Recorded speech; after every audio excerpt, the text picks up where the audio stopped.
Hi all, welcome back to my channel. ഇന്ന് നമ്മൾ നോക്കാൻ പോകുന്നത് 2ാം ക്ലാസ്സിലെ മലയാളം രണ്ടാമത്തെ പാഠം നന്നായി ഉണ്ണാൻ അതിലെ ആക്ടിവിറ്റി ബുക്കിലെ പ്രവർത്തനങ്ങളാണ് നോക്കാൻ പോകുന്നത്. അപ്പോൾ പ്രവർത്തന ബുക്കിലെ പ്രവർത്തനങ്ങളിലേക്ക് കടക്കുന്നതിന് മുന്നേ ചാനൽ സബ്സ്ക്രൈബ് ചെയ്യാതെ ആരെങ്കിലും കാണുന്നുണ്ടെങ്കിൽ ചാനലൊന്ന് സബ്സ്ക്രൈബ് ചെയ്തേക്കുക, ലൈക്ക് ചെയ്യുക, നിങ്ങളുടെ കൂട്ടുകാരിലേക്ക് ഷെയർ ചെയ്യുക, ഒപ്പം ഹൈപ്പ് ചെയ്യാനും മടിക്കരുത്.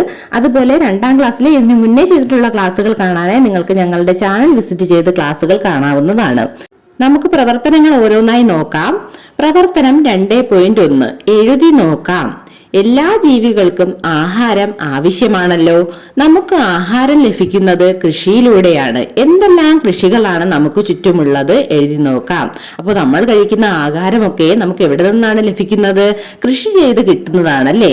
അപ്പോൾ എന്തൊക്കെ കൃഷികളാണ് നമുക്ക് ചുറ്റുമുള്ളതെന്ന് നമുക്കൊന്ന് എഴുതി നോക്കിയാലോ. നെല്ല്, വെണ്ട, മത്തങ്ങ, പാവൽ, മരിച്ചീനി, പടവലം, തക്കാളി, കരിമ്പ്, പച്ചമുളക്, മാങ്ങ, മാതളം, പപ്പായ, ബീട്രൂട്ട്, വെള്ളരിക്ക, അമരയ്ക്ക, ചോളം, മഞ്ഞൾ, മുരിങ്ങ, കൈതച്ചക്ക, ഉരുളൻകിഴങ്ങ്, മുട്ടക്കോസ്, പയർ, വാഴ, മധുരക്കിഴങ്ങ്. കൂടാതെ നിങ്ങൾക്ക് കൂടുതൽ എഴുതി ചേർക്കാവുന്നതാണ്. പ്രവർത്തനം 2.2 വായിക്കാം. എന്താണ് ചിത്രത്തിൽ കാണുന്നത്?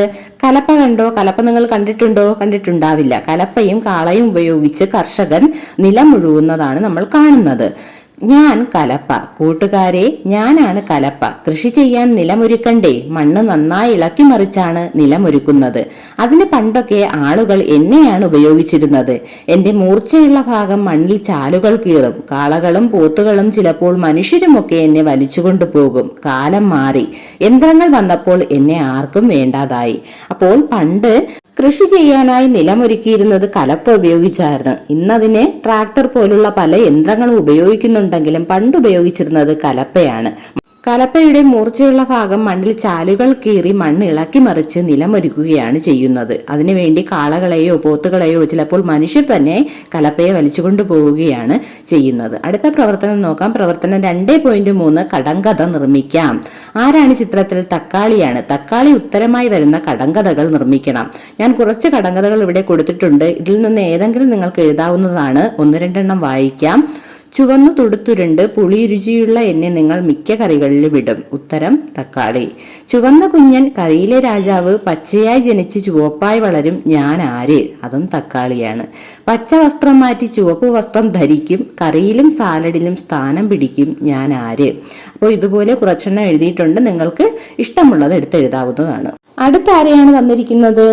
പച്ചമുളകാണ്. പച്ചമുളക് ഉത്തരമായി വരുന്ന കടങ്കഥകൾ നിർമ്മിക്കാം. ഇത്തിരി കുഞ്ഞന്റെ വാലിന്മേൽ എല്ല്, പച്ച നിറം എന്റെ മേനി, ചെറിയ രൂപം എന്റെ ഭംഗി, തൊട്ടാലൊന്നുമില്ല കടിച്ചാൽ കണ്ണീരുറപ്പ്, ഞാൻ ആര്? പച്ചമുളക്.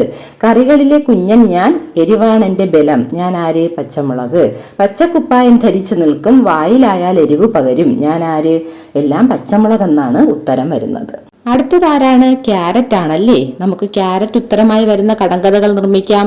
മണ്ണിനടിയിൽ പൊന്നു കണ്ടാൽ മുയൽ പോലും ഓടി വരും, മണ്ണിനടിയിൽ വളരും, ഓറഞ്ച് നിറത്തിൽ തിളങ്ങും, ആരോഗ്യത്തിന് നല്ലത്, ഞാൻ ആര്?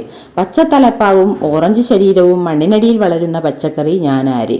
കണ്ണുകളുടെ ആരോഗ്യത്തിന് നല്ലത്, മുയൽ ഇഷ്ടപ്പെടുന്ന ഭക്ഷണം, ഞാൻ ആര്? എല്ലാത്തിന്റെയും ഉത്തരം ആര് തന്നെയാണ്? ക്യാരറ്റ് എന്ന് തന്നെയാണ്. നിങ്ങൾക്ക് ഇഷ്ടമുള്ള ഏതെങ്കിലും ഒരെണ്ണം എടുത്തെഴുതാവുന്നതാണ്. അടുത്ത പ്രവർത്തനം നോക്കാം. പ്രവർത്തനം 2.4 കൃഷിയുടെ ഘട്ടങ്ങൾ ഏതൊക്കെയാണ് കണ്ടെത്തി എഴുതാം. നമ്മൾ ടെക്സ്റ്റ് ബുക്കിൽ ഒരു പാട്ട് തന്നെ പഠിച്ചല്ലേ? മണ്ണ് കിളക്കേണം, നന്നായി മണ്ണ് കിളക്കേണം. ഓർമ്മയുണ്ടോ? തന്നിരിക്കുന്ന ചിത്രത്തിൽ കുരങ്ങൻ മൺവെട്ടി വെച്ച് വെട്ടാനൊരുങ്ങുന്നു. അതുപോലെ ആന വെള്ളം ചീറ്റുന്നു. പിന്നെയോ മുയല് വിത്ത് വിതയ്ക്കുന്നു. അങ്ങനെയൊക്കെ നമുക്ക് ചിത്രത്തിൽ കാണാം. എങ്കിൽ നമുക്ക് കൃഷിയുടെ വിവിധ ഘട്ടങ്ങൾ ഒന്ന് എഴുതി നോക്കിയാലോ. മണ്ണ് കിളയ്ക്കുക, നിലമൊരുക്കുക, വിത്ത് വിതയ്ക്കുക, വെള്ളവും വളവും നൽകുക, കള പറിക്കുക, വിളവെടുക്കുക. ഇതിലെ ആദ്യഘട്ടമായ മണ്ണ് കിളയ്ക്കുക എഴുതിയില്ലെങ്കിലും കുഴപ്പമില്ല. പകരം നിലമൊരുക്കുക തൊട്ട് തുടങ്ങിയാലും മതിയാകും. അത് നിങ്ങൾക്ക് ഇഷ്ടമുള്ളതുപോലെ എഴുതാം. അപ്പോൾ മണ്ണ് കിളയ്ക്കുക, നിലമൊരുക്കുക, വിത്ത് വിതയ്ക്കുക, വെള്ളവും വളവും നൽകുക, കള പറിക്കുക, വിളവെടുക്കുക എന്നതാണ് കൃഷിയുടെ വിവിധ ഘട്ടങ്ങൾ. അടുത്ത പ്രവർത്തനം നോക്കാം. പ്രവർത്തനം 2.5 കൃഷിപ്പണി അല്ലാതെ വേറെ എന്തെല്ലാം തൊഴിലുകൾ നമ്മുടെ നാട്ടിലുണ്ട്? അന്വേഷിച്ച് കണ്ടെത്താം. കൃഷിപ്പണി അല്ലാതെ ഒരുപാട് തൊഴിലുകൾ നമ്മുടെ നാട്ടിലുണ്ടല്ലേ? ചിത്രത്തിൽ തന്നെ ഫോട്ടോഗ്രാഫറെ തന്നിട്ടുണ്ട്, ഡ്രൈവറെ തന്നിട്ടുണ്ട്, പിന്നെ ചെരുപ്പ് കുത്തി, അതുപോലെ പോസ്റ്റ്മാൻ, ലയൻമാൻ, അങ്ങനെ ഒരുപാട് പേരെ തന്നിട്ടുണ്ട്. അപ്പൊ നമുക്ക് ബാക്കി കൂടി എഴുതി കൊടുക്കാം. നമ്മുടെ നാട്ടിലുള്ള തൊഴിലുകൾ ഏതൊക്കെയാണെന്ന് ഒന്ന് എഴുതാം. ഡോക്ടർ, നേഴ്സ്, ബാർബർ, തയ്യൽക്കാരൻ, പ്ലംബർ, പത്രപ്രവർത്തകൻ, എഞ്ചിനീയർ, മെക്കാനിക്, കലാകാരൻ, ചെരുപ്പുകുത്തി, പോലീസ്, ആശാരി, പട്ടാളക്കാരൻ, വക്കീൽ, judge, postman, driver, photographer, electrician, clerk, ചിത്രകാരൻ, ശുചീകരണ തൊഴിലാളി, പാചകക്കാരൻ, ബാങ്ക് ജീവനക്കാരൻ, മത്സ്യത്തൊഴിലാളി, ഫയർഫോഴ്സ് ഉദ്യോഗസ്ഥൻ, അധ്യാപകൻ, അങ്ങനെ ഒരുപാട് തൊഴിലുകൾ ഇനിയുമുണ്ട്. നിങ്ങൾക്ക് കൂടുതൽ എഴുതി ചേർക്കാവുന്നതാണ്.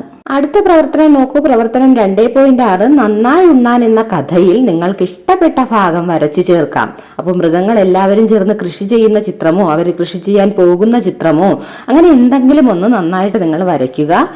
അത് നിങ്ങളെ ഇഷ്ടമുള്ളതുപോലെ വരയ്ക്കാവുന്നതാണ്. അപ്പോൾ നമ്മൾ ഈ പാഠത്തിലെ എല്ലാ പ്രവർത്തനങ്ങളും നോക്കിക്കഴിഞ്ഞു. അടുത്ത ക്ലാസ്സിൽ അടുത്ത പാഠവുമായി കാണാം. അതുപോലെ 2ാം ക്ലാസ്സിലെ unit 1 English an umbrella for ഓളിന്റെ ക്ലാസ് നമ്മുടെ ചാനലിൽ ലഭ്യമാണ്, നിങ്ങൾക്ക് കാണാവുന്നതാണ്. 2ാമത്തെ യൂണിറ്റ് ഉടനെ അപ്ലോഡ് ചെയ്യുന്നതായിരിക്കും. താല്പര്യമുള്ളവർക്ക് ചാനൽ വിസിറ്റ് ചെയ്ത് ക്ലാസ്സുകൾ കാണാവുന്നതാണ്. അടുത്ത ക്ലാസ്സിൽ കാണാം. Thanks for watching.